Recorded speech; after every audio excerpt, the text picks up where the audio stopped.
نحمده ونصلي على رسوله الكريم اما بعد فاعوذ بالله من الشيطان الرجيم بسم الله الرحمن الرحيم رب اشرح لي صدري ويسر لي امري واحلل عقدة من لساني يفقهوا قولي.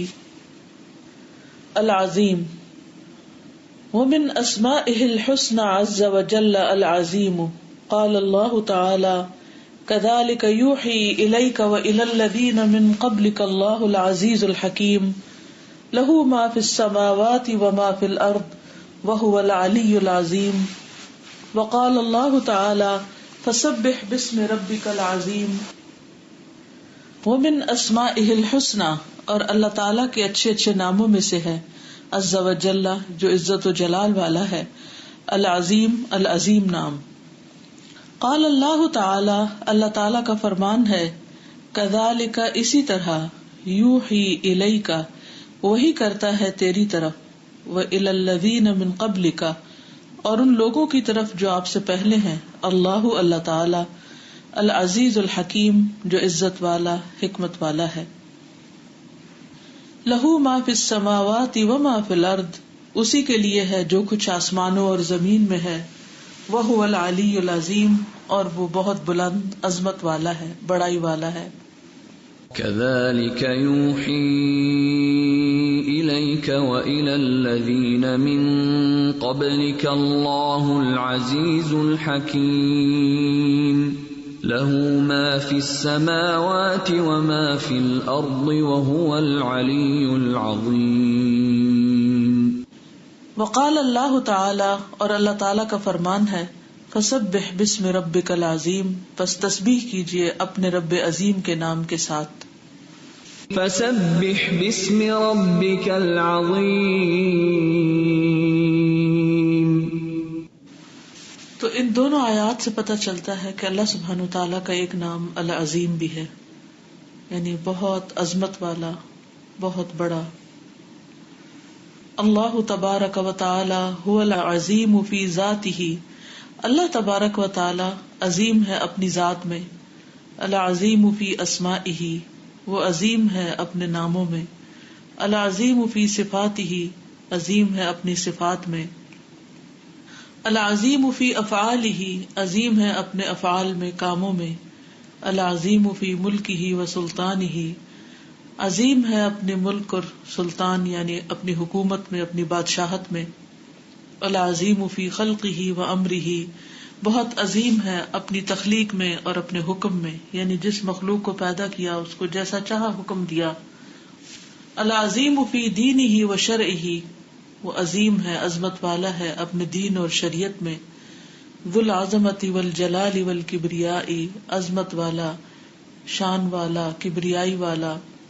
الذی یعظمہ خلقہ ویہابونہ، وہ جو تعظیم کرتے ہیں اس کی ساری مخلوق، یا اس کی مخلوق اس کی تعظیم کرتی ہے اور اس سے ڈرتی ہے. یہابونہ ہیبت سے. وہو سبحانہ الالہ العظیم، اور وہ پاک ہے جو بہت عظیم الہ ہے. الالہ الحق، حقیقی الہ، معبود برحق. الذی یجب ان تکون جمیع انواع العبادۃ والطاعۃ لہ وحدہ لا شریک لہ، واجب ہے کہ ہو عبادت کی ساری اقسام اور اطاعت کی اسی ایک کے لیے جس کا کوئی شریک نہیں. لکمال صفاتہ، اس کی صفات کے کمال کی وجہ سے. وعظیم نعمہ، اور اس کی عظیم نعمتوں کی وجہ سے. الحی القیوم، جو زندہ ہے، قائم رکھنے والا ہے. المالک لکل شیء، جو مالک ہے ہر چیز کا. الخالق لکل شیء، خالق ہے ہر چیز کا. الرازق لکل مخلوق، رازق ہے ساری مخلوق کا. الذی یعلم الظواہر والبواطن، وہ جو جانتا ہے ظاہر کو بھی اور باطن کو بھی. والغیب والشہادۃ، اور غیب اور حاضر کو. تو بیسیکلی یہاں پر اللہ سبحانہ وتعالیٰ کی عظمت کا احساس دلایا گیا ہے کہ وہ اپنی ذات میں، ناموں میں، صفات میں، کاموں میں، یعنی ہر چیز میں بڑا ہے، اس سے بڑا کوئی ہے ہی نہیں. قصہ مختصر، ہر چیز کو بنایا بھی اسی نے، ہر چیز اسی کی ملکیت، ہر چیز کو رزق بھی وہی دے رہا ہے، اور اس سے بڑا نہ کوئی خالق ہے، نہ کوئی مالک ہے، نہ کوئی رازق ہے. اور اس کا علم بھی سب سے زیادہ ہے، وہ ظاہر اور باطن دونوں کو جانتا ہے. غیب اور حاضر کو جانتا ہے. ہمارے دلوں میں کیا خیالات اٹھتے ہیں, کیا کیا خواہشات ہوتی ہیں, کیا ہم سوچتے ہیں, کس کے بارے میں کیسا گمان رکھتے ہیں, یہ سب کا سب اللہ سبحانہ وتعالیٰ کے علم میں ہے. یعنی کوئی بندہ ایسا نہیں, دنیا کی کوئی مشین ایسی نہیں کہ جو انسان کے باطن کو جان سکے یا ان چیزوں کو جان سکے جو اس سے غائب ہے, چھپی ہوئی ہیں. ان چیزوں کے بارے میں معلومات انسان کو مختلف سورسز سے حاصل ہوتی ہیں. کچھ معلومات وحی کے ذریعے حاصل ہوتی ہیں, جیسے جنت دوزخ کے بارے میں. کچھ انسانوں کی دی ہوئی انفارمیشن ہوتی ہے. تو جو انفارمیشن تو اللہ سبحانہ وتعالیٰ کے فرشتے لا کر ہمیں دیتے ہیں وہ تو صادق اور امین ہوتے ہیں. پیغمبر صادق اور امین ہوتے ہیں, ان میں کسی قسم کا کوئی جھوٹ نہیں ہوتا, کوئی ملاوٹ نہیں ہوتی, کوئی غلط بیانی نہیں ہوتی. لیکن اس کے علاوہ جو انفارمیشن اس کا سورس آج کا میڈیا ہے یا انسان ہے جو خبریں پہنچانے والے, تو وہ اپنی پسند اور ناپسند کے مطابق چیزوں کو چنتے ہیں اور جس چیز کو جیسا چاہے بنا کے دکھا دیتے. یعنی پہلے تو صرف زبانی باتوں میں ہی ملاوٹ کچھ کم نہیں تھی, اب تصویروں میں بھی آپ دیکھیں کہ کس طرح جس چیز کو جہاں سے چاہے کاٹ کے جہاں چاہے لگا دیں اور جس کا حلیہ جیسے چاہے بگاڑ دیں. تو انسانوں کے جتنے بھی مینز ہیں, کوئی بھی میڈیا ہے, خواہ وہ آڈیو ہے یا ویڈیو ہے یا تصویری ہے, یہ سارے کے سارے جو ہیں ان میں دھوکے اور دجل کا پورا چانس ہے اور کچھ بھی پوری طرح ریلائبل نہیں. انسانوں سے ملنے والی بھی خبریں جو دوسرے علاقوں, جگہوں, چیزوں, کاموں کے بارے میں ہو سکتی ہیں, ان کے اندر بھی کئی قسم کی ملاوٹیں ہوتی ہیں. لیکن اصل علم اور خالص علم اللہ سبحانہ وتعالیٰ کا ہے, اس لیے اس کا علم بھی سب سے زیادہ وسیع ہے, سب سے بڑا ہے. تو اس لیے ہمیں اسی پر ہی بھروسہ کرنا چاہیے اور اسی پر ہی توکل کرنا چاہیے اور اس کی عظمت کو مان لینا چاہیے. یعنی دل میں سب سے بڑھ کر اس کی بڑائی ہونی چاہیے. آپ میں سے کوئی کچھ کہنا چاہے تو کہیے, ورنہ میں آگے چلوں. کیا آپ میں سے کوئی ایک جملہ نہیں ہے بول سکتا کہ اس پیراگراف میں اللہ سبحانہ وتعالیٰ کی عظمت کا ذکر کیا گیا ہے, جو نہ صرف اس کی خلق اور رزق اور ملکیت کے بارے میں بلکہ اس کے علم, بلکہ ہر صفت اور فعل کے بارے میں. السلام علیکم. آج خطبے میں ڈاکٹر ادریس بتا رہے تھے, عبادت کو ایکسپلین کر رہے تھے اور عباد الرحمان کو. تو انہوں نے پہلی بات یہ بتائی تھی کہ جب کسی سے محبت کرتے ہیں تو اس کی عظمت کو یا اس کے تعارف کو مکمل طور پہ جاننا چاہیے. تو اگر اللہ تعالیٰ کی عظمت کو اتنے کامل طریقے سے جانیں گے تو ہماری عبادت خوبصورت سے خوبصورت اور انسان اپنے آپ کو حقیر جاننے لگے گا. بالکل, جب انسان اپنے آپ کو حقیر سمجھتا ہے, چھوٹا سمجھتا ہے, تو تبھی رب عظیم کے سامنے جھکتا ہے. اسی لیے سبحان ربی العظیم پڑھتا ہے. اور اگر وہ اپنی عقل کو, اپنے علم کو, ذہانت کو, اپنی چیزوں کو بڑا سمجھے تو پھر وہ اللہ کے آگے نہیں جھکنے کے قابل ہوتا. اس لیے دعا نہ کرنا اور سجدہ نہ کرنا یہ تکبر کی علامت بتائی گئی. العظیم الذی لا اعظم منہ, العلی بذاتہ فوق عرشہ, العلی بقہرہ لجمیع المخلوقات, العلی بقدرہ لکمال صفاتہ, العظیم الذی قہر جبروت الجبابرہ وصغرت فی جانب عظمتہ وجلالہ انوف الملوک القاہرہ. اللہ لا الہ الا هو الحی القیوم لا تأخذہ سنۃ ولا نوم له ما فی السماوات وما فی الارض من ذا الذی یشفع عنده الا بإذنہ یعلم ما بین ایدیہم وما خلفہم ولا یحیطون بشیء من علمہ الا بما شاء وسع کرسیہ السماوات والارض ولا یؤودہ حفظہما وہو العلی العظیم. العظیم, اللہ وہ عظیم ہے, عظمت والا. الذی, وہ جو, لا اعظم منہ, اس سے کوئی بڑا ہے ہی نہیں. العلی, بلند ہے, بذاتہ, اپنی ذات کے ساتھ, فوق عرشہ, اپنے عرش کے اوپر. یعنی اللہ سبحانہ وتعالیٰ اپنے عرش پر بلند ہے. عقیدہ واسطیہ میں آپ نے پڑھا ہے نا اللہ تعالیٰ کے علوف کے بارے میں. یہاں علوف کا بھی ذکر کر رہے ہیں عظمت کے ساتھ ساتھ. العلی بقہرہ, بلند ہے اپنے غلبے کے ساتھ, اپنے تسلط کے ساتھ, لجمیع المخلوقات, ساری مخلوقات پر, سب کو کنٹرول کیا ہوا ہے. العلی, بلند ہے, بقدرہ, اپنی تقدیر کے ساتھ, لکمال صفاتہ, اپنی صفات کے کمال کے لیے. العظیم الذی, وہ عظمت والا, قہر جبروت الجبابرہ, جو قاہر ہے جابروں کے جبروت پر. یعنی دنیا میں جتنے بڑے بڑے بادشاہ یا جتنے بڑے بڑے ظالم لوگ ہیں یا جو بڑے قدرت اور قوت اور اختیار اور اتھارٹی اور لوگوں پر جبر کی صلاحیت رکھتے ہیں تو اس کا جو جبروت اور اس کا جو قہر ہے اور اس کا جو تسلط ہے وہ سارے جابروں پر بھاری ہے، ان سب سے بڑا ہے. وصغرت اور چھوٹا ہے، فی جانب عظمتہ اس کی عظمت کے ساتھ، و جلالہ اور اس کے جلال کے ساتھ. چھوٹے ہو گئے یا ذلیل ہو گئے انوف الملوک القاہرہ، بڑے بڑے جابر بادشاہوں کے ناک. انوف انف کی جمع ہے.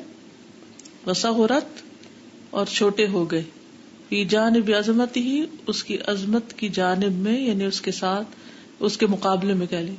و جلالی اور اس کے جلال کے مقابلے میں، انوف الملوک القاہرہ زبردست بادشاہوں کے ناک، یعنی ان کی عزتیں اور ان کی جو میں تھی اور ان کی انا جو تھی وہ سب ختم ہو گئی. اللہ لا الہ الا ہو، اللہ تعالیٰ اس کے سوا کوئی الہ نہیں. الحی القیوم زندہ ہے، قائم رکھنے والا ہے. لا تأخذہ سنۃ ولا نوم نہ اس کو نیند آتی ہے نہ اونگ. لہ ما فی السماوات و ما فی الارض اسی کے لیے ہے جو آسمانوں میں ہے اور جو زمین میں ہے. من ذا الذی یشفع عندہ الا باذنہ کون ہے جو شفاعت کرے اس کے پاس مگر اس کے اذن سے. یعلم ما بین ایدیہم وما خلفہم وہ جانتا ہے جو ان کے آگے ہے اور جو ان کے پیچھے ہے. ولا یحیطون بشیء من علمہ الا بما شاء اور وہ نہیں احاطہ کر سکتے اس کے علم میں سے کسی چیز کا مگر جو وہ چاہے. وسع کرسیہ السماوات والارض اس کی کرسی نے آسمان و زمین کو گھیرا ہوا ہے. ولا یؤودہ حفظہما وہو العلی العظیم اور نہیں تھکاتی اس کو ان دونوں کی حفاظت اور وہ بلند ہے، بہت عظمت والا ہے. اللہ لا الہ الا هو الحی القیوم لا تأخذه سنة ولا نوم له ما في السماوات وما في الأرض من ذا الذي يشفع عنده إلا بإذنه يعلم ما بين أيديهم وما خلفهم ولا يحيطون بشيء من علمه إلا بما شاء وسع كرسيه السماوات والأرض ولا يؤوده حفظهما وهو العلي العظيم. تو یہاں بیسیکلی ایک طرف جہاں اللہ سبحانہ تعالیٰ کی عظمت بتائی گئی ہے، وہاں دوسری طرف بندوں میں سے جو بڑے بنتے ہیں اور جن کی طاقت اور جن کا دبدبا اور غلبہ اور قہر اور جبروت دنیا میں پھیلا ہوا ہے، ان کی حقارت اور ان کی جو چھوٹے ہونے اور ان کی بڑائی کے کم ہونے کی بات بھی بتائی گئی. کمپیریزن کیا گیا ہے کہ اللہ سبحانہ تعالیٰ کے مقابلے میں یہ بڑے کچھ بھی بڑے نہیں ہیں. جی آپ میں سے کوئی کچھ کہنا چاہے گا؟ استاذہ یہ جو جی بات کی گئی ہے کہ میں ان کی آنکھیں چھوٹی ہیں اللہ تعالیٰ کے سامنے، تو مجھے فوراً ذہن میں قارون، فرعون اور نمرود کی اگزامپل آ رہی تھی. بالکل کہ ان کا کیا انجام ہوا. اور پھر ایک بات ہے کہ اتنی زیادہ اللہ تعالیٰ کی عظمت ہے اور اتنی اس کی کوالٹیز ہیں، اور اس کے بعد ایٹ دی اینڈ جب سپریم پاور اس کی ہے، اور نمرود ہو، قارون ہو یا فرعون ہو، ہر ایک کا اینڈ کیا ہے؟ ہم سب کو اسی زمین کے اندر جانا ہے، چاہے وہ بادشاہ ہو چاہے وہ فقیر ہو. تو جب اینڈ یہ ہے تو آج کیوں نہ ہم اللہ تعالیٰ کی بندگی میں یہ ٹائم اپنا یوز کریں؟ بالکل صحیح ہے. تو کسی بھی درجے پر جب کوئی خدا بننے کی کوشش کرتا ہے یا بڑا بننے کی کوشش کرتا ہے تو اللہ سبحانہ تعالیٰ اس کو جھکا دیتے ہیں، کیونکہ عظمت جو ہے وہ ساری کی ساری اللہ سبحانہ تعالیٰ کے لیے ہے. یعنی پوری تاریخ اس بات پر گواہ ہے کہ دنیا میں کوئی کتنا بھی بڑا ہوا بالآخر وہ بے بس ہو کر مٹی کے نیچے ہی گیا. وَهُوَ سُبْحَانَهُ الْعَظِيمُ الَّذِي خَلَقَ الْخَلَائِقَ كُلَّهَا وَدَبَّرَ الْأَوَامِرَ كُلَّهَا أَلَا لَهُ الْخَلْقُ وَالْأَمْرُ تَبَارَكَ اللَّهُ رَبُّ الْعَالَمِينَ. وَهُوَ سُبْحَانَهُ اور وہ اللہ سبحانہ تعالی العظیم ایسا عظیم ہے، عظمت والا ہے. الذی خلق الخلائق کلہا جس نے ساری مخلوق کو پیدا کیا. ودبر الاوامر کلہا اور سارے احکامات کی تدبیر کی، یعنی جو دنیا میں لوگوں کو دیے. الا لہ الخلق والامر خبردار اسی کی ہے تخلیق اور اسی کا ہے حکم. تبارک اللہ رب العالمین بہت بابرکت ہے اللہ جو رب ہے سارے جہانوں کا. یعنی باقی سب تو کریشن ہے، مخلوق ہے اللہ کی، اور خالق صرف اللہ ہے. باقی سب اپنے لیے کچھ نہیں کر سکتے کہ ہم کیا کریں گے اور کیا نہیں کریں گے. وہ بہت محدود ہے جو انسان سوچتا ہے، اور وہ بھی اللہ نہ چاہے تو پورا نہیں ہوتا. باقی ساری تدبیریں اللہ تعالیٰ ہی کی ہیں. ألا له الخلق والأمر تبارك الله رب العالمين. تو اس سے پتہ یہ چلتا ہے کہ پیدا کرنے والا بھی اللہ ہے، تدبیر کرنے والا بھی اللہ ہے، اسی کا حکم چلتا ہے، اور وہی رب العالمین ہے. وَهُوَ سُبْحَانَهُ وَحْدَهُ الْعَظِيمُ الَّذِي لَا يُعْجِزُهُ شَيْءٌ وَلَا يَخْفَى عَلَيْهِ شَيْءٌ وَلَا يُمْكِنُ الْإِمْتِنَاعُ عَلَيْهِ عَلَى الْإِطْلَاقِ الْقَائِمُ عَلَى كُلِّ نَفْسٍ بِمَا كَسَبَتْ الَّذِي لَا يُطَاعُ إِلَّا بِعِلْمِهِ وَلَا يُعْصَى إِلَّا بِإِذْنِهِ وَلَا يُمْكِنُ أَن يُعْصَى كَرْهًا أَوْ يُخَالَفُ أَمْرُهُ قَهْرًا الْمُحِيطُ بِكُلِّ شَيْءٍ الْعَلِيمُ بِكُلِّ شَيْءٍ الْقَادِرُ عَلَى كُلِّ شَيْءٍ الَّذِي جَاوَزَ قَدَرُهُ وَعَظَمَتُهُ حدود العقول والتصورات.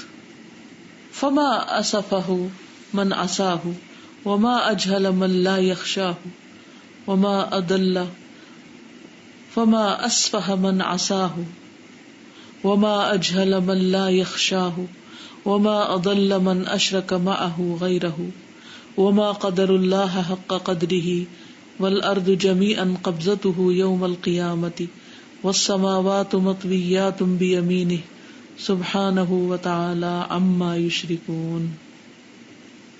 وهو سبحانه وحده العظيم، اور وہ اللہ سبحانہ وتعالی وہی عظمت والا ہے.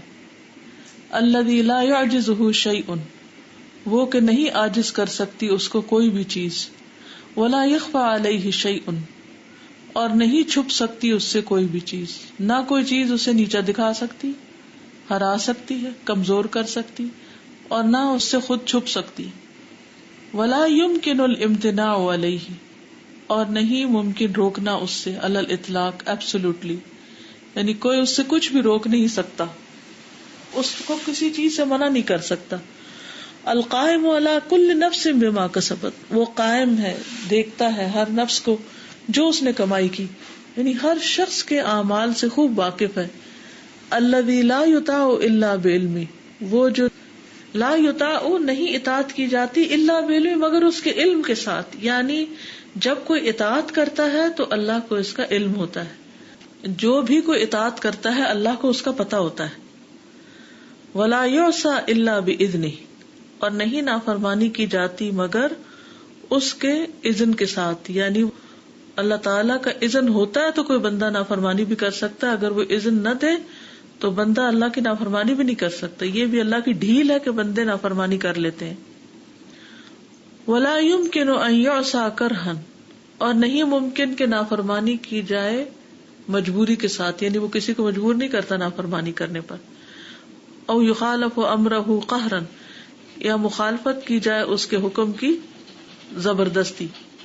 یعنی کوئی یہ بھی نہیں کر سکتا کہ اللہ تعالیٰ نہ چاہے اور وہ خود سے زبردستی اللہ کی نافرمانی کر لے. المحیط بکل شیء، ہر چیز کا احاطہ کرنے والا ہے. العلیم بکل شیء، ہر چیز کو جاننے والا ہے. القادر علی کل شیء، ہر چیز پر قدرت رکھنے والا ہے. الذی جاوز قدرہ وعظمتہ حدود العقول والتصورات، وہ جس کی قدر یا قدر و منزلت اور عظمت کی حدود سے، یعنی اس کی قدر و عظمت کو جاننے کے لیے عقل اور تصورات تجاوز نہیں کر سکتے، یا اس کی قدر تجاوز کر چکی ہے اور عظمت تجاوز کر چکی ہے عقل اور تصور کی حدوں سے بھی. یعنی وہ کسی کی عقل میں سما نہیں سکتا، کسی کے تصور میں آ نہیں سکتا. وہ اتنا بڑا ہے کہ کوئی امیجن بھی نہیں کر سکتا. سمپل ورڈز میں سمجھ آ گئی. فما اسفہ، تو کس قدر بے وقوف ہے وہ، من عصاہ، جس نے اس کی نافرمانی کی ہے. سفہا کا لفظ آتا ہے نا قرآن میں، اس سے ہے. وما اجہل، اور کتنا جاہل ہے، من لا یخشاہ، جو اس سے ڈرتا نہیں، وما اضل، اور کتنا بہکا ہوا ہے، من اشرک معہ غیرہ، جس نے شریک کیا اس کے ساتھ کسی اور کو، غیر کو، اس کے علاوہ کو. وما قدر اللہ حق قدرہ، اور نہیں انہوں نے قدر کی اللہ کی جیسے حق ہے اس کی قدر کا. والارض جمیعا قبضتہ یوم القیامۃ، اور زمین ساری کی ساری اس کے قبضے میں ہوگی قیامت کے دن. والسماوات مطویات بیمینہ، اور آسمان لپٹے ہوئے ہوں گے اس کے دائیں ہاتھ میں. سبحانہ وتعالی عما یشرکون، پاک ہے وہ اور بلند اس سے جو وہ شریک ٹھہراتے ہیں. وما قدر الله حق قدره والأرض جميعا قبضته يوم القيامة والسماوات مطويات بيمينه سبحانه وتعالى عما يشركون. کیا کہا گیا اس پیراگراف میں بتائیے. السلام علیکم. وعلیکم السلام. استاذہ اس میں بہت اچھی بات کی گئی ہے کہ یعنی کہ اگر کوئی نافرمانی کر رہا ہے تو اللہ اسے ڈھیل دے رہے ہیں. اس کا یعنی یہ نہیں ہے کہ اللہ اس سے راضی ہے یا خوش ہے. راضی خوشی کی بات نہیں کی گئی، یعنی یہ نہیں مطلب کہ کوئی اللہ پہ زور رکھتا ہے تو اس لیے وہ نافرمانی کر لیتا ہے. دیکھیں نا، دنیا میں تو ہم جس کی بات نہیں ماننا چاہتے تو ہم اس کو انکار کر دیتے تو اگلا مجبور ہو کے کچھ نہیں کر سکتا. اللہ تعالیٰ کو ایسی کوئی مجبوری نہیں ہے. ٹھیک ہے، چلیے کوئی اور بتائے. جی استاذہ، اس میں مجھے یہ سمجھ آ رہا ہے کہ انسان کا اپنا کوئی اختیار نہیں ہے، کہ اگر ہم کوئی برائی کچھ بھی کر رہے ہیں تو اللہ کا اذن ہے تو کر رہے ہیں نا. یعنی انسان کو اختیار ذاتی نہیں ہے، وہ تو ہے. دیکھیے لیکن اللہ کی سنیے بھی دیکھیے، بولتے ہی نہیں جاتے، سنتے بھی ہیں. ایک جملہ بول کے پھر رکتے ہیں کہ اس پہ کیا تبصرہ ہوتا ہے. دیکھیے اس میں آپ نے جو جملہ کہا نا کہ انسان کا کوئی اختیار نہیں، ایسے نہیں کہتے. یوں کہتے ہیں انسان کا اختیار ذاتی نہیں، اس کا ذاتی نہیں ہے اختیار، اللہ کا دیا ہوا ہے. جتنی بھی ہمارے پاس آزادی ہے وہ دراصل اللہ سبحانہ تعالیٰ کی دی ہوئی ہے، اور اس بات کو یاد رکھنا ضروری ہے، اور ایک محدود وقت کے لیے دی ہوئی ہے. اس کے بعد وہ واپس مل جائے گی. ٹھیک. ہاں اب آگے کہیے. جی استاذ، مطلب مجھے یہی ہو رہا تھا کہ اللہ کے حکم کے بغیر کچھ بھی نہیں ہو سکتا نا. جی ہاں، یعنی اصل کنٹرول اور اصل اختیار اسی کا ہے. جی بالکل ٹھیک ہے. مجھے سمجھ آ رہی تھی وما توفیقی الا باللہ علیہ توکلت علیہ انیب، کہ جو نیکی ہے وہ تمام اللہ تعالیٰ کی توفیق سے، اور جو ہم گناہ کرتے ہیں وہ اللہ تعالیٰ ہم سے زبردستی نہیں کرواتے، لیکن ہمارے اعمال یا ہماری نیتیں ہم سے گناہ کرواتی ہیں. اللہ تعالیٰ ہم سے زبردستی نہیں چاہتے کہ ہم نیکی کریں، جس طرف کی چاہتے ہوتی ہیں وہ رب کریم ہمیں اس طرف لے جاتے ہیں، اسی طرف توفیق دے دیتے. ٹھیک ہے، گڈ. اور اسی طرح یہاں پہ کہا گیا ہے کہ جو نافرمانی کرتا ہے اس کو بے وقوف، اور جو اللہ سے ڈرتا نہیں اس کو جہالت کہا گیا ہے. بالکل. وما اضل من اشرک معہ غیرہ، اور اس سے زیادہ بھٹکا ہوا کوئی نہیں ہے جو اس کے ساتھ ہی نہیں. یہ تو ایک ڈیفینیشن آف جہالت اور بے وقوفی اور گمراہی کی جو آ رہی ہے، یہ بہت ہی واضح سے انہوں نے بیان کر دیا آخر میں اینڈنگ میں آ کے. اور پھر یہ جو جملہ ہے نا کہ وما قدر اللہ حق قدرہ، یہ واقعی پوری ساری باتوں کو دیکھا جائے کہ یہ عظمت ہے کیوں اللہ تعالیٰ کی. اور جب ہم اس عظمت کو، یا جو پہلے سے بات آ رہی ہے کہ ذات میں، صفات میں، افعال میں، اس کے ملک میں، سلطان میں، ہر چیز میں، جیسے ہم سورہ فاتحہ میں دیکھتے ہیں نا کہ اللہ ہی کی تعریف کیوں ہے، تو یہ جو ساری ایکسپلینیشن ہے کہ عظمت اللہ ہی کی کیوں ہے اور کیوں مانی جائے، اور اس کے بعد یہ بات کہنا کہ وما قدر اللہ حق قدرہ، تو واقعی اس آیت کی زیادہ بہتر سمجھ میں آتا ہے کہ واقعی جہالت کا ہونا یا بے وقوفی ہونا اور یہ سب کچھ ہونا، اور پھر بھی اپنے آپ کو یہ سمجھنا کہ ہم بہت عقل مند ہیں اور ہم بہت اچھے مسلمان ہیں، تو یہ سب کچھ واقعی جب تک معرفت حاصل نہ کی جائے اس کی عظمت کو پہچانا نہیں جا سکتا. بالکل بالکل. اصل چیز ہے کسی بھی چیز کی اصل حقیقت معلوم ہونا، کیونکہ بعض اوقات ہم سطحی علم رکھ کے یہ سمجھتے ہیں کہ ہمیں سب کچھ پتہ چل چکا ہے، اور اسی وجہ سے ہمارے جو ریئیکشنز ہوتے ہیں مختلف چیزوں کے بارے میں وہ مختلف ہوتے ہیں. اب ہمارے ہاں سب سے بڑا عالم کون ہے؟ جو اس سے نہیں ڈرتا. جو جتنے پڑھے لکھے لوگ ہیں، جو بہت انٹلیکچوئلز کہلاتے ہیں، وہ اس سے ڈرتے ہی نہیں. تو یہاں کیا کہا گیا؟ بالکل اس کے الٹ، ما اجہل من لا یخشا. اور سب سے زیادہ کلیور اور اسمارٹ اپنے آپ کو کون سمجھتا ہے؟ جو سب سے زیادہ نافرمانیاں کرے. تو یہاں پہ کہا فما اسفہ من اصاب، تو یہ تو بالکل ہی یعنی الٹ معاملہ ہے. تو اس کی وجہ کیا ہے؟ اس کی وجہ ناسمجھی ہے انسانوں کی. تو اس لیے صحیح علم کا ہونا، چیزوں کو ان کے اصل پرسپیکٹو میں دیکھنا، اس کی حقیقت کے ساتھ دیکھنا، یہ بہت ضروری ہے. اسی لیے جب کوئی تعریف کر رہا ہوتا ہے تو ہم خوش ہونے لگتے ہیں. کیوں خوش ہوتے ہیں؟ اپنی بے وقوفی اور جہالت کی وجہ سے خوش ہوتے ہیں، کیونکہ دوسرے شخص کو ہمارا پتہ ہی نہیں ہے. اگر ہماری اصل حقیقت جان لے تو کبھی ہماری تعریف نہ کرے. اسی طرح لوگ جب ہمارے علم کی تعریف کرتے ہیں اور ہم خوش ہوتے ہیں، اس کو پتہ ہی نہیں علم کس چیز کا نام ہے. اگر وہ جان لے تو اس پہ تعریف نہ کرے. تو چیزوں کو ایک نظر سے دیکھنا. اور اسی طرح مثال کے طور پر جیسے وہ سورۃ کہف ہے تو ہمیشہ جمعے کو پھر یہ یاد آ جاتی ہے اس کا قصہ جو آتا ہے خضر علیہ السلام کا موسیٰ علیہ السلام کے ساتھ، کہ وہ جیسے اس کا بیٹا فوت کر دیا گیا تو اس شخص کے لیے تو وہ کتنا تکلیف دہ ہوگا، لیکن حقیقت کیا تھی؟ اس کی حقیقت بالکل کچھ اور تھی کہ یہ تمہارے لیے ایک بہت بڑی مصیبت بنتا بڑا ہو کر. لیکن ہمارا کیا حال ہوتا ہے کہ ہم مختلف مواقع پر جو مختلف طرح ریاکشن کرتے ہیں وہ کیوں کر رہے ہوتے ہیں؟ اللہ تعالیٰ ہم پہ ہنس رہا ہوتا ہے اور ہم اپنے اوپر رو رہے ہوتے ہیں.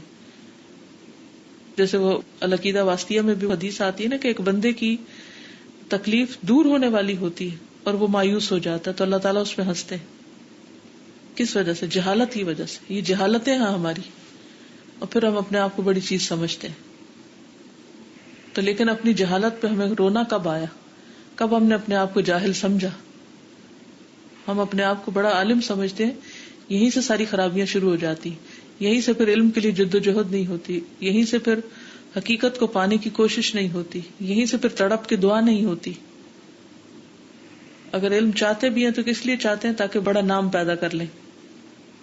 یہاں آج کل سعودی عرب سے کہا ہے عاصم الحکیم، تو رات ان کا ایک سیشن تھا تو ان کے ساتھ بیٹھے ہوئے تھے تو وہ بتا رہے تھے کہ لوگ عام طور پہ کہتے ہیں کہ یہ شیخ دعا کریں ہم بھی داعی بنے، یعنی اللہ کے دین کی دعوت کا کام کریں.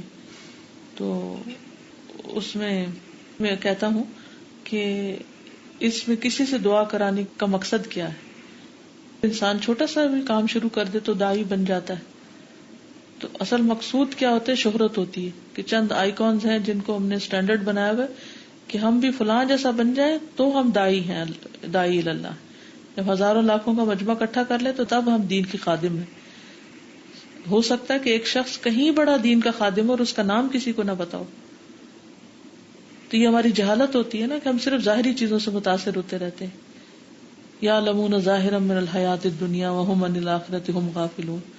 تو جب تک ہمارا پرسپیکٹو یہ نہیں ہوتا کہ آخرت کی نظر سے ہم چیزوں کو نہیں دیکھنے لگتے، اس وقت تک ہماری خوشی، ناخوشی، رنج، غم، ہر چیز کے معیار فرق ہوں گے. جس دن ہمارا نقطہ نظر اصل حقیقت کے مطابق ہو گیا نا، اللہ کی نظر میں کس چیز کا مقام کتنا ہے اور آخرت میں کون سی چیز فائدہ دینے والی ہے، تو ہماری دوڑ ہی مختلف لگ جائے گی. آگے چلتے ہیں. شاید میری باتیں بہت مشکل ہیں یا بہت سمجھ سے بالا ہے. یہی تو سیکھنے کے لیے بیٹھے ہوئے. الحمدللہ، اللہ تعالیٰ ہم سب کو سکھا دے. فَعَلَى مَنْ عَرَفَ حَقَّ عَظَمَةِ اللَّهِ أَنْ يُقَدِّرَهُ حَقَّ قَدْرِهِ وَلَا يَتَكَلَّمُ بِكَلِمَةٍ يَكْرَهُهَا اللَّهُ وَلَا يَرْتَكِبُ مَعْصِيَةً لَا يَرْضَاهَا اللَّهُ وَعَلَيْهِ أَنْ يُعَظِّمَ رَبَّهُ حَقَّ تَعْظِيمِهِ بِوَصْفِهِ بِمَا يَلِيقُ بِهِ مِنْ صِفَاتِ الْكَمَالِ وَالْجَلَالِ وَالْجَمَالِ. فَعَلَى مَنْ عَرَفَ حَقَّ عَظَمَةِ اللَّهِ، تو اس شخص پر جو اللہ کی عظمت کا حق پہچان لے، ان یقدرہ حق قدرہ، کہ وہ اس کی قدر کرے جیسے حق ہے اس کی قدر کرنے کا. یعنی جو اللہ کی عظمت پہچان لے گا پھر ہی اللہ کی قدر کرے گا. اسی لیے اللہ تعالیٰ فرماتا ہے وما قدر اللہ حق قدرہ. اور جب کوئی اللہ کی قدر پہچان لیتا ہے ولا یتکلم بکلمۃ یکرہها اللہ، تو وہ ایک لفظ بھی ایسا نہیں کہتا جس کو اللہ ناپسند کرے. وہ اپنی زبان بھی سنبھال کر استعمال کرتا ہے، پھر اللہ کی ناپسند کی باتیں کرنے سے ڈرتا ہے. تو جو اللہ تعالیٰ کی عظمت کا حق پہچانتا ہے تو اس کے لیے کیا لازم ہے کہ وہ اللہ کی قدر کرے اور کوئی ایک بات بھی ایسی نہ کرے جو اللہ تعالیٰ کو ناپسند ہو. وَلَا يَرْتَكِبُ مَعْصِيَةً لَا يَرْضَاهَا اللَّهُ، اور نہ ارتکاب کرے کسی گناہ کا جس کو اللہ تعالیٰ پسند نہیں کرتا. اللہ کی نافرمانی کے کاموں سے دور بھاگے گا کیونکہ اس نے اپنے رب کی عظمت کو پہچان لیا کہ یہ میرے رب کو اچھا نہیں لگے گا. آپ دیکھیے کہ ہم اپنے گھر کے بڑوں سے کتنی باتیں ایسی ہوتی ہیں جو ہمیں پسند نہیں ہوتی, لیکن ہم ان کا اظہار نہیں کرتے کہ ہمارے ابا یا اماں یا کوئی بڑا جو ہے وہ ان کو پسند نہیں کرتا. اپنے بڑے کی ناپسند کی خاطر ہم اپنا پاؤں لمبا کر کے نہیں بیٹھتے کہ ان کو یہ چیز ناپسند ہوگی. استاد کے سامنے بیٹھتے ہوئے, اس سے بات کرتے ہوئے ہم کئی چیزیں جو کہنا چاہتے ہیں کہہ نہیں پاتے. کس لیے؟ صرف اس لیے کہ وہ بڑا ہے تو اس کو پسند نہیں آئے گا. تو اللہ سبحانہ وتعالیٰ کی عظمت کا کیا کہنا. پھر ہم نے کیا قدر پہچانی کہ جو ہمارے منہ میں آئے بولتے چلے جاتے ہیں اور جو ہمارا دل چاہے ہم کرتے ہیں. یہ کس قسم کی عظمت ہے؟ اس کی عظمت پہ کیسا ایمان ہے. وَعَلَيْهِ أَن يُعَظِّمَ رَبَّهُ حَقَّ تَعْظِيمِهِ, اس پر لازم ہے کہ اپنے رب کی تعظیم کا حق ادا کرے. بِوَصْفِهِ, اس کا وصف بیان کر کے, بِمَا يَلِيقُ بِهِ, جو اس کے لائق ہے, یعنی اللہ تعالیٰ کے, من صفات الکمال والجلال والجمال, جو کمال جلال اور جمال کی صفات میں سے. والاکثار من ذکرہ فی کل وقت وحین والبدء باسمہ فی جمیع الامور والتوکل علیہ علی مر الدہور والاکثار من حمدہ والثناء علیہ وطاعت انبیائہ ورسلہ وتحکیم کتابہ وشرعہ وطاعتہ وطاعت رسولہ وتوقیر رسولہ صلی اللہ علیہ وسلم بطاعتہ فیما امر وتصدیقہ فیما اخبر واجتناب ما نہى عنہ وزجر وَأَلَّا يَعْبُدَ اللَّهَ إِلَّا بِمَا شَرَعَ. جو اللہ کی عظمت پہچانے وہ کیا کیا کرے, کتنی اچھی لسٹ بنا دی گئی نا.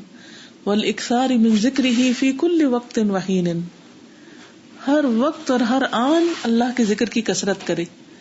وَالْبَدْءِ, اور ابتدا کرے, بِاسْمِهِ, اس کے نام کے ساتھ, فی جمیع الامور, ہر کام شروع کرنے سے پہلے اس کا نام لے لے. وَالتَّوَكُّلِ عَلَيْهِ, اور اس پر توکل کرے, علی مر الدہور, وقت کے گزرنے کے ساتھ ساتھ. دہور دہر کی جمع ہے اور مر گزرنا, یعنی ہمیشہ ہر وقت توکل کرے, یعنی مر الدہور یعنی زمانے کے گزرنے کے ساتھ ساتھ. والاکثار من حمدہ والثناء علیہ, اور اس کی حمد اور ثنا کی کثرت کے ساتھ اس پر, یعنی اللہ تعالی پر. وطاعت انبیائہ ورسلہ, اور اس کے انبیاء اور رسل کی اطاعت کے ساتھ.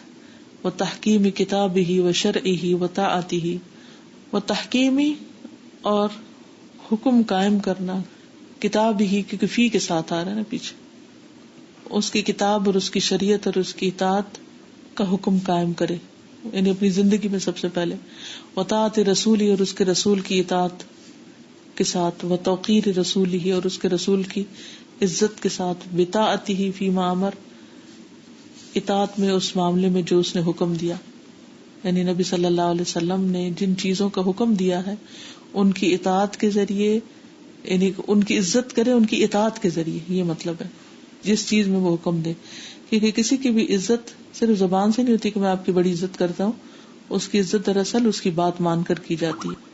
وہ تصدیق ہی فیما اخبرہ, اور آپ کی تصدیق کرے کس کی, نبی صلی اللہ علیہ وسلم کی, اس معاملے میں جو آپ نے خبر دی, یعنی جو بھی وحی کے ذریعے آپ نے علم دیا ہمیں. واجتنابی, اور اجتناب کر کے ما نہا عنہ, جس سے آپ نے روکا ہے. وزجرا, اور ڈانٹا ہے. وَأَلَّا يَعْبُدَ اللَّهَ إِلَّا بِمَا شَرَعَ, اور یہ کہ نہ عبادت کرے اللہ کی مگر اسی طریقے پر جو اس نے مقرر کیا ہے. یعنی جب ایک انسان اپنے رب کی عظمت کو پا لیتا ہے تو پھر اس کا معاملہ کیسا ہو جاتا ہے. سب سے زیادہ ہر وقت اللہ کا ذکر کرتا ہے, ہر کام اللہ کے نام سے کرتا ہے, ہمیشہ اللہ پہ توکل کرتا ہے, اللہ سبحانہ وتعالیٰ کی حمد و ثنا کی کثرت کرتا ہے, اس کے انبیاء اور رسولوں کی اطاعت کرتا ہے, اس کی کتاب اور اس کی شریعت اور اطاعت کو اپنا حکم بناتا ہے, منصف بناتا ہے, اس کا جاری کرتا ہے, اور اس کے رسول کی اطاعت کرتا ہے, اور اس کے رسول کی اطاعت کر کے اس کی عزت کرتا ہے, اور جو لائے ہیں رسول ان کی خبروں کی تصدیق کر کے, اور جن چیزوں سے روکا ہے اور ناراض ہوئے ہیں ان سے اجتناب کر کے, اور اللہ کی عبادت اسی طریقے پہ کر کے جو طریقہ اللہ تعالیٰ نے مقرر کیا نبی صلی اللہ علیہ وسلم کے ذریعے. اس میں سے کون کچھ کہنا چاہے گا؟ جی یہاں پہ بھی کثرت کا جو معیار دے دیا گیا ہے، کیونکہ بعض دفعہ ہم اپنے آپ کو تھوڑی سی عبادت کر کے چند تسبیحات پڑھ کے بھی سمجھتے ہیں کہ ہم کافی ذکر کر لیتے ہیں. تو مجھے تو یہ پتہ چل رہا ہے کہ یعنی جو یاد ہے اللہ تعالیٰ کی یا اس کی عظمت کا جو احساس ہے وہ ظاہر اور باطن دونوں سے جج کیا جا سکتا ہے. کیونکہ جیسے کہہ رہے ہیں نا کہ وہ ہر وقت ایک یاد اندر ہونا اور اس کا جو اظہار ہے وہ اپنے اعمال میں اور اپنے افعال کے اندر نظر آنا. کیونکہ جہاں پہ ثنا آ رہی ہے، حمد آ رہی ہے، وہاں اطاعت بھی آ رہی ہے. کیونکہ ایک چیز ایسی ہے جو دیکھی جا سکتی ہے اور ایک چیز ایسی ہے جو ہمیں خود اپنے اندر کرنی ہوگی. پھر ایک اور چیز جو یہ آ رہی ہے کہ کچھ چیزوں سے اجتناب کرنا، یعنی ان چیزوں کی تصدیق بھی کس سے اپنے اعمال کے ذریعے سے بھی اور اپنے اقوال کے ذریعے سے بھی کرنا، اور صرف اللہ کی عبادت شریعت کے مطابق کرنا. کیونکہ بہت ساری ایسی عبادات ہیں جو ہم نے خود اپنے ذوق اور شوق اور روایات کی وجہ سے بھی ہم کر رہے ہوتے ہیں. بدعات جن کو کہتے ہیں. بالکل بدعات جو ہیں. بہت ہی اچھی ڈیفینیشن، جامع ڈیفینیشن ہے کہ کثرت سے ذکر کس کو کہا جاتا ہے. جی اس میں قلب، لسان اور جوارح تینوں کا ذکر آ گیا نا. زبان بھی مصروف رہے، اندر دل بھی، اور پھر عملی طور پر وہ نظر آئے انسان کے اوپر. ایکسکیوز می میم. جی میم اس کو اس طرح لے سکتے ہیں کہ میرے ذہن میں آ رہا تھا کہ اسلمت رب العالمین جو شخص کہتا ہے کیا اس کا کردار ہونا چاہیے؟ بالکل. بیسیکلی اس کا خلاصہ یہ ہے کہ جو رب کی عظمت کو پا لیتا ہے یا رب کے العظیم نام ہونے کو مان لیتا ہے، پھر اس کی زندگی اس قسم کی ہوتی ہے. جو اپنی عظمت میں کھویا ہوا ہو اس کا طرز عمل کچھ اور ہوگا. اگر آپ ڈیفینیشن لکھنا شروع کریں نا، 3 کالم بنا لیں: اللہ کی عظمت میں ڈوبا ہوا انسان، بندوں کی عظمت میں ڈوبا ہوا انسان، اور اپنے ذات کی عظمت میں ڈوبا ہوا انسان. ان کے کردار میں کیا کیا باتیں آتی ہیں، یعنی کہ پرسنالٹی انالیسس کریں نا آپ، تو آپ دیکھیں گے کہ کس طرح مزاج اور رویے اور معاملات اور گفتگو سب کچھ مختلف ہوگا. اللہ کی عظمت میں ڈوبے ہوئے انسان کی گفتگو کیا ہوتی ہے، بندوں کی عظمت میں ڈوبے ہوئے یا غیر اللہ کی عظمت میں ڈوبے ہوئے، چاہے بتوں کی عظمت ہو چاہے جیتے جاگتے انسانوں کی، اس میں ڈوبے ہوئے انسان کی گفتگو کیا ہوتی ہے، اور اپنے آپ کو بڑا سمجھنے والے انسان کی گفتگو کس قسم کی ہوتی ہے. ایک ایک بات اگر آپ بتا دیں نا تینوں میں، تو مجھے سمجھ آ جائے کہ آپ لوگ سمجھ گئے بات. اللہ کی عظمت میں ڈوبا ہو گیا تو ہر بات کے بعد کہے گا الحمدللہ بیکاز آف اللہ. اور بندوں کی عصمت میں ڈوبا ہوگا تو آپ نہیں ہے تو پڑھنے کو دل نہیں کرتا، آپ نہیں ہے تو ایمان کا لیول نیچے ہو گیا. اور وہ جو خود کی عصمت ہے تو اتنی سالڈ میرے پاس علم ہے کہ مجھے جلدی سے بات سمجھ آ جاتی ہے. I mean you are talking about yourself. یعنی ہر معاملے میں اپنے آپ کو کہ میں نے یہ کہا، میں نے یہ سوچا، میرا یہ خیال ہے. کوئی اور؟ السلام علیکم. وعلیکم السلام. مجھے یہ سمجھ آئی تھی کہ عبد القادر جیلانی کا بھی مقاید الشیطان میں نے سنا تھا، ان کو شیطان نے بہکانے کی کوشش کی تھی، نمازیں معاف ہو گئی تمہارے پہ، تو انہوں نے کہا کہ انبیاء پہ بھی نمازیں معاف نہیں ہے، تو اس نے کہا تمہارے علم نے تمہیں بچا لیا، تو انہوں نے کہا نہیں اللہ نے مجھے بچایا. تو جو اپنی ذات میں ڈوبا ہوا ہے نا، وہ دین کا علم حاصل کرنے کے بعد بھی جب کسی نیکی کی توفیق ملتی ہے تو سمجھتا ہے کہ شاید میں نے پڑھا ہے، اللہ سے نہیں کنیکٹ کرتا. اور اگر کسی برائی سے بچتا ہے تو یہ سمجھتا ہے کہ شاید میں نے سنا یا میری علم کی وجہ سے میں بچ گیا. اور دوسرا آپ سے یہ سوال تھا کہ میں ابھی تک خشیت پہ تھوڑا سا فوکس کری تھی کہ خشیت اپنانے میں کیا رکاوٹیں آتی ہیں جس کی وجہ سے جب خشیت نہیں ہوتی نا تو معاصی کی طرف بھی جاتا ہے اور بندہ بھٹکتا بھی ہے. تو یوزلی اگر یہ مثالیں ہم سے ڈسکس کر لی جائیں تو کہ ہم علم حاصل کر لیتے ہیں، پورا کا پورا قرآن پڑھ لیتے ہیں، درائی کر لیتے ہیں، لیکن خشیت ہمیں معاصی سے روکتی نہیں ہے، وہ اس کا اصول نہیں ہمارے اندر آتا. کیونکہ اللہ کی عظمت نہیں پاتے. دیکھیں نا، عظمت ہوتی ہے تو خشیت آتی ہے. آپ کس چیز سے ڈرتے ہیں؟ جس کو اپنے سے بڑا سمجھتے ہیں، چاہے اس کی طاقت بڑی ہو، چاہے علم بڑا ہو، چاہے اس کے پاس مال زیادہ ہو، کوئی بھی چیز جس کو ہم دیکھتے ہیں نا وہ ہم سے بڑی ہے تو ہم اس سے ڈرنے لگ جاتے ہیں. تو جس دن اللہ تعالیٰ کو پہچانا اور اللہ کی عظمت کو پایا پھر خود بخود ڈر آ جاتا ہے. استاذہ یہ جو وَلَا يَتَكَلَّمُ بِكَلِمَةٍ يَكْرَهُ اللَّهُ، اس کی میں سوچ رہی تھی کہ میرے ذہن میں وہ حدیث کا مفہوم آ رہا تھا کہ ایک انسان ہے، وہ کوئی الفاظ بولتا ہے لیکن وہ نہیں جانتا، لیکن اللہ تعالیٰ اس کی وجہ سے اس کو جہنم میں پھینک دیتا ہے، اور اس کی کانٹرڈکٹری میں کہ ایک وہ نہیں جانتا اور اللہ تعالیٰ اس کو جنت میں لے جاتا ہے. تو میں سوچ رہی تھی کہ ہم دن میں کتنی بیکار اور فضول باتیں کرتے ہیں، اور ابھی کبھی ہم ایوریج لگائیں کہ ہم دن میں جو بات کرتے ہیں اس میں سے ہمارا کتنا حصہ اللہ تعالیٰ کی باتوں میں صرف ہوتا ہے. بالکل. اور اس کے بعد نیکسٹ پیراگراف میں اس کا آلٹرنیٹ دیا کہ آپ اپنا ٹائم جو ہے وہ اللہ تعالیٰ کے ذکر میں لگائیں. تو ہم ایوریج نکال کے یہ دیکھیں، اب ایک دن میں اپنے آپ کا محاسبہ کریں کہ ہم نے کتنی دیر اللہ کے ذکر میں گزارا اور ہم نے کتنی دیر باقی ادھر ادھر بیکار فضول باتوں میں اپنا ٹائم صرف کیا. بالکل. جی. اللہ کا ذکر بھی کرتے ہیں تو اس سے اس وقت کرتے ہیں جب ہمارا اپنا کوئی مسئلہ ہوتا ہے یا پھر جس وقت کوئی ساتھ بات کرنے والا نہیں ہوتا ہے. تو جب کوئی نہ ہو تو ہم کہتے ہیں چلو تھوڑی دیر ذکر ہی ہلا لیتے ہیں. اور جب ہوتا بھی ہے تو صرف اپنے مقصد کو پورا کرنے کے لیے وہ والی تصویر پڑھتے ہیں جو ہمارا مسئلہ اٹکا ہوا ہوتا ہے. تو ذکر کو صرف اللہ کی یاد کے لیے نہیں کر رہے ہوتے، اس سے صرف یا تو فرض نبھا رہے ہوتے ہیں یا پھر اپنا کوئی مسئلہ حل کر رہے ہوتے ہیں. تو یہ جو ڈائریکشن ہے نا کہ وہ خشیت اور عظمت اور ایسی ہو کہ خود بخود زبان جو ہے اس طرف جاری ہو جائے اور دل جو ہے وہ جو ہم نے پڑھا تھا کہ اخلاص یہ ہے کہ دل اس طرح مشغول اور متوجہ ہو رہا ہے. بالکل. تو وہ چیز آنے میں بڑا وقت شاید لگتا ہے، کوشش کرنی پڑتی ہے نا، اس کے لیے اللہ کے نام جاننے پڑتے ہیں. ومن تعظیمہ سبحانہ تعظیم شعائر دینہ کالصلاۃ والصیام والزکاۃ والحج ونحوها ذلك ومن يعظم شعائر اللہ فإنها من تقوى القلوب. ومن تعظیمہ سبحانہ، اور اللہ تعالیٰ کی تعظیم میں سے یہ بات ہے تعظیم شعائر دینہ، اس کے دین کے شاعر کی تعظیم ہے. کالصلاۃ والصیام، جیسے نماز اور روزہ ہے. والزکاۃ والحج، اور زکوٰۃ اور حج ہے. ونحوها، اور اس کی طرح وغیرہ وغیرہ. ذالک، یہ بات، ومن یعظم شعائر اللہ، جو اللہ کے شاعر کی تعظیم کرتا ہے، فإنها من تقوى القلوب، تو دلوں کے تقوی میں سے ہے. یعنی ایسی نشانیاں جو اللہ کی یاد دلاتی ہیں ان کی عزت اور تعظیم، یہ بھی اللہ کی کا حکم ہے. بیت اللہ کی تعظیم، دین کے تمام شاعر کی تعظیم، صلاۃ، صیام، زکوٰۃ، حج وغیرہ کی، یہ بھی اللہ تعالیٰ کی عظمت کا حصہ ہے. کیونکہ جو چیز اللہ کے نام کے ساتھ ریلیٹ کرتی ہے، بیت اللہ، کعبۃ اللہ، فی سبیل اللہ، تو جو چیز اللہ کی یاد دلاتی ہے، یعنی اللہ کی عظمت دل میں پیدا کرتی ہے، تو ان کی تعظیم بھی، تعظیم سے مراد ان کی تکریم، ان کی عزت بھی ضروری ہوتی ہے. یہ بھی دین کا حصہ ہے، دینی آداب اور اخلاق میں سے ہے. ذلك ومن يعظم شعائر الله فإنها من تقوى القلوب. اس میں آپ دیکھیں نا کہ ایک ہے اللہ کی عظمت اور غیر اللہ کی بے عزتی، ایک ہے اللہ کی عظمت اور غیر اللہ میں سے اس کی عظمت جو اللہ کی عظمت تک لے جائے، اور ایک ہے نہ اللہ کی عظمت نہ کسی اور کی عظمت. تو اس میں سے صحیح رویہ کیا ہے؟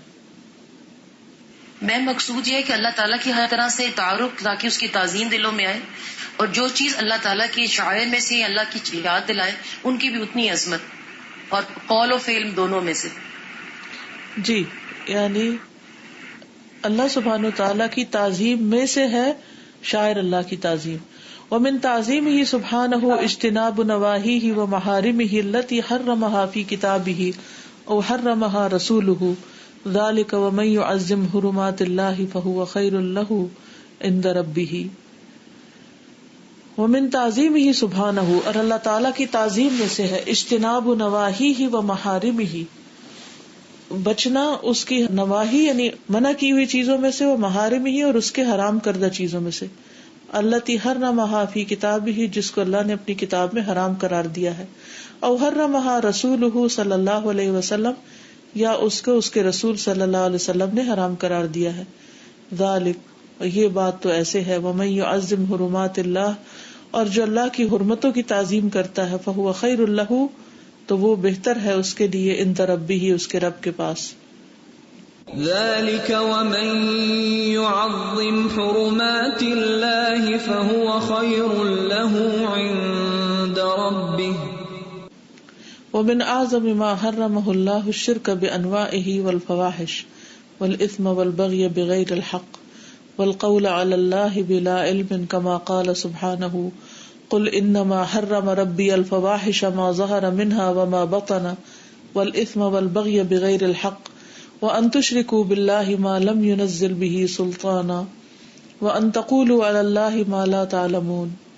ومن اعظم، اور بڑی چیزوں میں سے، ما حرمہ اللہ، جن کو اللہ نے حرام کیا ہے، الشرک الشرک ہے، بے انواعہ اپنی انواع کے ساتھ، والفواحش اور بے حیائی کی چیزیں، والاسم اور گناہ، والبغی اور زیادتی، بغیر الحق ناحق، والقول علی اللہ بلا علم اور اللہ پر بغیر علم کے بات کرنا، کما قال سبحانہ جیسے اللہ تعالیٰ کا فرمان ہے، قل کہہ دیجئے انما سوائے اس کے نہیں، حرم حرام کیا ہے ربی میرے رب نے، الفواحش بے حیائی کی چیزوں کو، ما ظہر منہا وما بطن جو ظاہر ہیں اور جو چھپی ہوئی ہیں، یعنی چاہے سامنے چاہے چھپ کے، چھپی ہوئی بے حیائی بھی حرام ہے، یعنی دلوں کے اندر غلط خیالات، والاسم اور گناہ، والبغی اور بغاوت سرکشی، بغیر الحق کے ناحق یعنی بندوں پہ سرکشی کرنا، وَأَن تُشْرِكُوا بِاللَّهِ اور یہ کہ تم شریک ٹھہراؤ اللہ کے ساتھ، مَا لَمْ يُنَزِّلْ بِهِ سُلْطَانًا جس کی اس نے کوئی دلیل نہیں اتاری،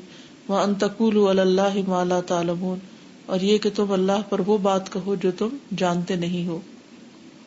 قل انما حرم ربي الفواحش ما ظهر منها وما بطن والاثم والبغي بغير الحق وان تشركوا بالله ما لم ينزل به سلطانا وَأَن تَقُولُوا عَلَى اللَّهِ مَا لَا تَعْلَمُونَ۔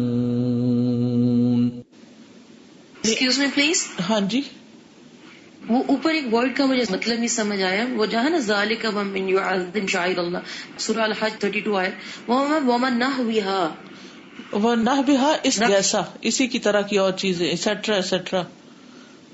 Okay, thank you so very much. ومقابل هذا ان يعمل المسلم بأوامر الله التي أمره بها والتي من أعظمها توحيده وإفراده بالعبادة وحده لا شريك له، ذلكم الله ربكم لا إله إلا هو خالق كل شيء فاعبدوه وهو على كل شيء وكيل۔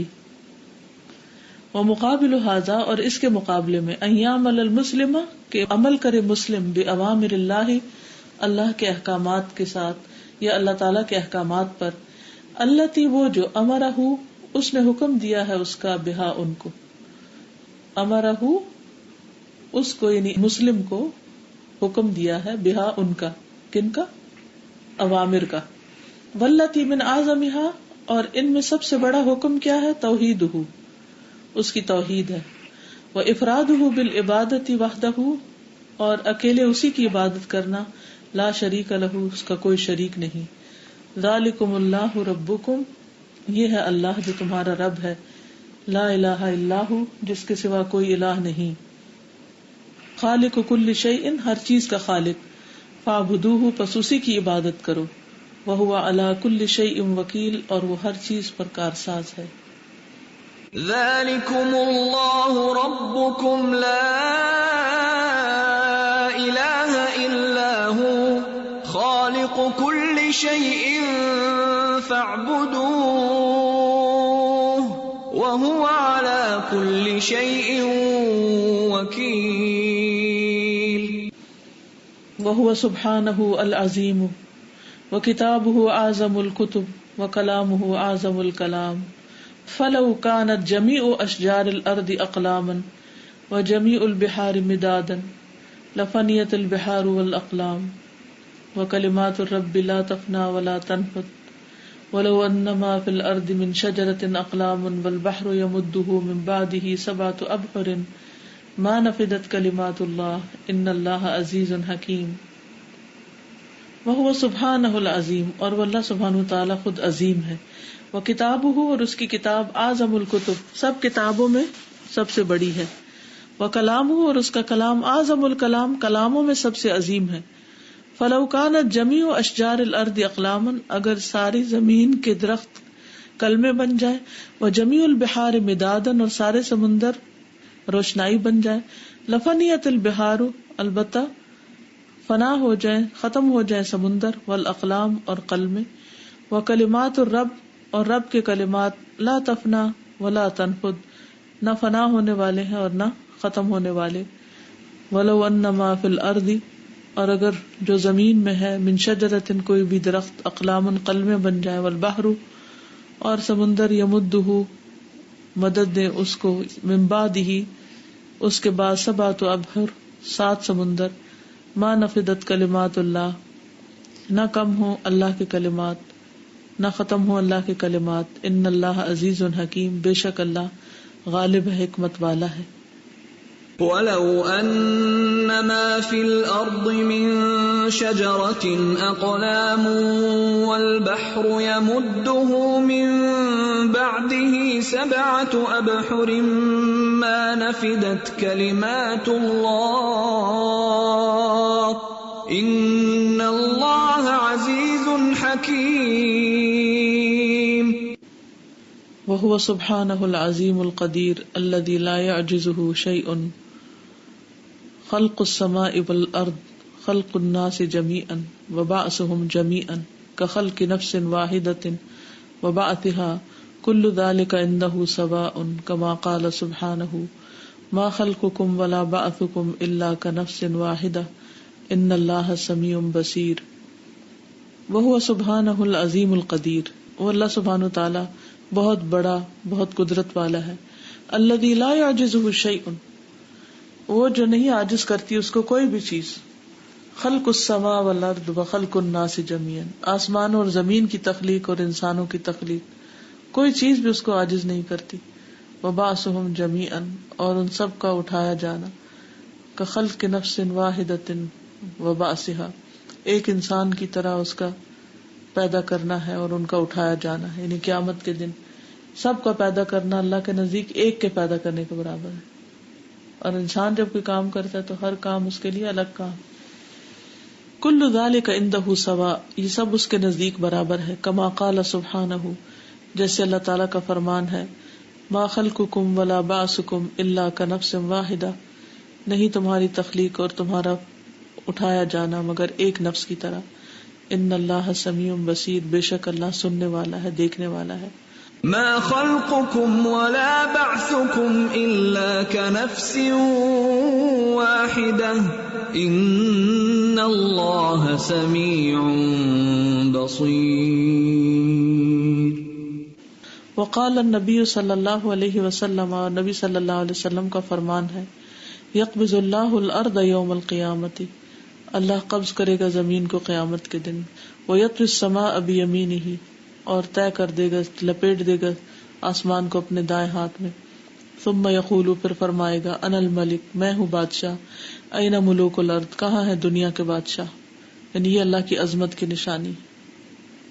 فسبحانہ من الہ ما اعظمہ ومن جواد ما اکرمہ، پاک ہے وہ ایسا الہ کہ کوئی اس سے عظیم نہیں ہے، کتنا بڑا ہے، ما اعظم یعنی کس قدر بڑا ہے، ومن جواد، اور پاک ہے وہ ایسا سخی، ما اکرمہ کتنا زیادہ کرم کرنے والا ہے، سبحان ذی الجبروت والملکوت والکبریاء والعظمت، پاک ہے وہ جو بروت اور ملکوت، کبریائی اور عظمت والا، سبحان اللہ وبحمدہ عدد خلقہ، پاک ہے اللہ اپنی تعریف کے ساتھ اپنی مخلوق کی تعداد برابر، ورضا نفسہ، اور اپنے نفس کی رضا کے برابر، وزنت عرشہ، اور اپنے عرش کے وزن برابر، یعنی اس کی تعریف اور تسبیح ہو اس کی مخلوق کی تعداد اور اس کے نفس کی رضا اور اس کے عرش کے وزن کے برابر، ومداد کلماتی، اس کی کلمات کی سیاہی کے برابر، سبحان اللہ وبحمدہ عدد خلقہ ورضا نفسہ وزنت عرشہ ومداد کلماتہ، لا الہ الا اللہ العظیم الحلیم، لا الہ الا اللہ رب العرش العظیم، لا الہ الا اللہ رب السماوات ورب الارض ورب العرش الکریم، لا الہ الا اللہ، نہیں کوئی الہ مگر اللہ، العظیم الحلیم، جو عظمت والا ہے، بردبار ہے، لا الہ الا اللہ، نہیں کوئی الہ مگر اللہ، رب العرش العظیم، جو رب ہے عرش عظیم کا، لا الہ الا اللہ، نہیں کوئی الہ مگر اللہ، رب السماوات ورب الارض، جو رب ہے آسمانوں اور رب ہے زمین کا، ورب العرش الکریم، اور رب ہے عرش کریم کا۔ اس ذہن میں کی بات آئی تھی کہ یہ جو ہم نے دعائیں سیکھی ہیں یہاں الوداع میں، تو اس سے پہلے میں اپنے آپ کو تصور کر رہی تھی کہ اللہ تعالیٰ نے اپنی تعریف کے لیے اتنے خوبصورت الفاظ ہمیں سکھائے، اور مجھے جب نہیں آتے تھے، جاہل بھی تھی، بے وقوف بھی تھی اور گمراہ بھی تھی، ابھی صرف سیکھیں، اللہ تعالیٰ کرے کہ بس ان کی سمجھ ہمارے عمل میں بھی آ جائے، آمین. کیونکہ اتنے خوبصورت الفاظ اللہ تعالیٰ کی آخر میں جو ہم نے پڑھے، حدیث سے جو ہم نے سیکھے ہوئے ہیں، تو اب سمجھ آتی ہے کہ جب یہ الفاظ نہیں تھے تو ہم اللہ تعالیٰ کی تعریف کرنے سے بھی قاصر تھے. یہ اس کی توفیق ہے کہ اس نے یہ الفاظ سکھا لیے. الحمدللہ. بالکل، یہ ایک کلمہ اگر نہ آتا ہوتا ہمیں تو ہم کتنے خسارے میں تھے. صرف ایک یہ دعا. السلام علیکم. وعلیکم السلام. استاذہ میں دو باتیں ڈسکس کروں گی آج جو میں نے اوور آل سیکھی نا. ایک ہے کہ شاعر اللہ تعالیٰ کی عظمت کو مطلب اس کا اظہار ہم اس کی ان چیزوں سے جن میں وہ نظر آتے ہیں ان کا احترام کرنا نا. تو اس میں آپ سے یہ شیئر کروں گی، میری سسٹر ہے، میں ان سے بہت مطلب محبت کرتی ہوں، میں ان کی عزت کرتی ہوں، میں ان کی ہر چیز کو سنبھال کے ہر چیز کے احترام کے ساتھ رکھتی ہوں. تو میں ابھی یہی سوچی تھی کہ جس طرح سے مجھے نہ بھی کہیں تب بھی میں ان کو احتیاط سے رکھتی ہوں. تو میں نے اسی چیز کو فالو رکھنا ہے نا، اللہ تعالیٰ کی چیزوں کو بھی اسی طرح سے رکھنا ہے. اور دوسری یہ کہ دل میں اللہ کی یاد نا، کہ پہلے ابھی ہم لوگ سیکنڈ پارہ میں تو اس میں بھی بار بار ہم لوگ یہ کہتے ہیں کہ دل میں اللہ تعالیٰ کی یاد ہو، مطلب دل میں خالص نیت اللہ تعالیٰ کی کرنی چاہیے. تو میں نا بڑی کنفیوز تھی اس چیز میں کہ کیسے ہو بہت دفعہ کوشش کی، لیکن پھر اگین نماز میں بھٹک جاتی ہوں، ادھر ادھر ہو جاتی ہوں. تو وہی بات نا کہ ایسا ہوا کہ میری والدہ کا ایکسیڈنٹ ہوا تو وہ بہت بیمار مطلب اس طرح سے سویئر ہوئی ہے. تو اب میں کلاس میں ہوتی تھی لیکن میرا دل ادھر ہی ہوتا تھا اسٹل.